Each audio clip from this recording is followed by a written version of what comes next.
gonna go into the first section now of a series of different lessons that we're putting together into one large course. And the first lesson is going to be what tasks to outsource. So let's talk about that now. Step 1. What tasks to outsource?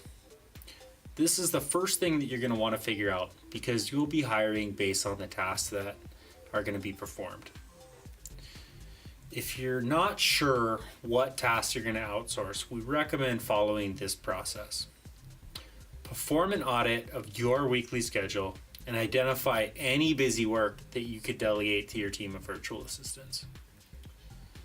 Once you've done that, perform an audit on the schedule of everyone else who you currently have on your team to see if you can help lighten up their load at all. Make a list of all these different tasks, all the tasks that you could use help with, all the tasks that your other current team members could help with, put them all on a big list.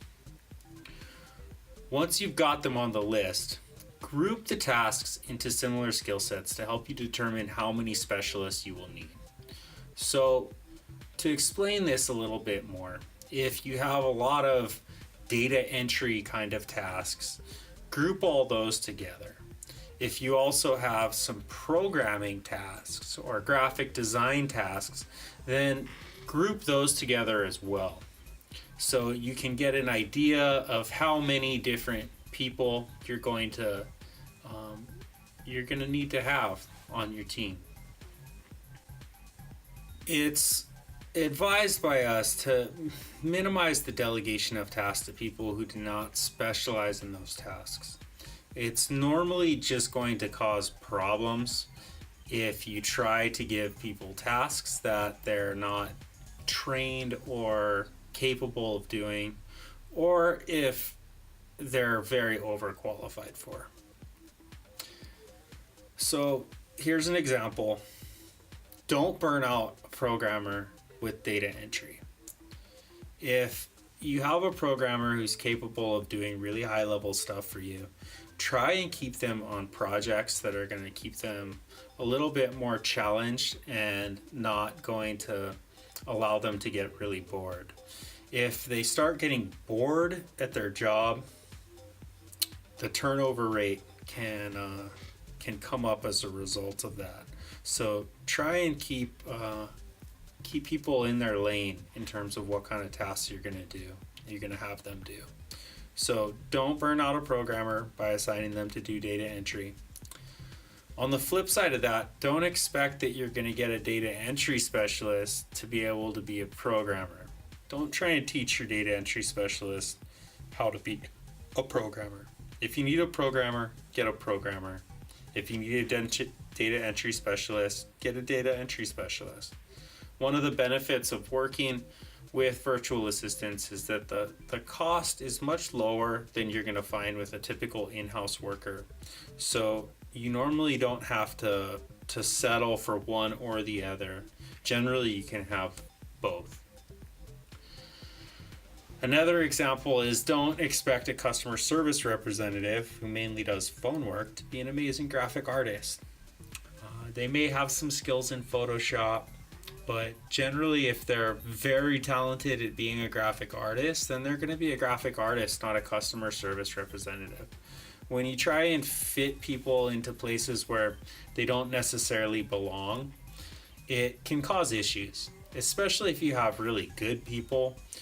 They're going to want to please you. They're going to want to do the best that they can. And if you set them up in a situation where they're going to fail and lose face, that could end up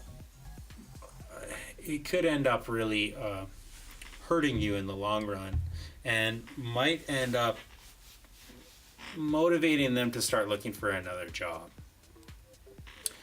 It's always better to have a team of part-time specialists than one overworked assistant. Don't be afraid to spread the work around. The other benefit of having more people instead of less is in the event of something bad happening, someone getting sick or something like that, it's gonna be you're gonna spread that risk around, And if you have multiple people who you're relying on a little bit and one of them doesn't show up, that's going to be a lot better than if you have one person who you're completely reliant on and they're not able to make it in. So keep that in mind. Delegate as much as possible. That's how you're going to add money back onto your bottom line. That's how you're going to it's how you're going to become more successful. However, that being said, don't try and delegate your entire business at once if it's something that's going to cause issues with your existing team. Go in waves if necessary, with one set of tasks being delegated this week, maybe wait till next week to delegate another set of tasks until you've gotten through your whole list and you've been able to delegate everything. You don't really want to have issues with too much change too fast. Think about delegating your entire list over a period of time. It doesn't have to be all at once.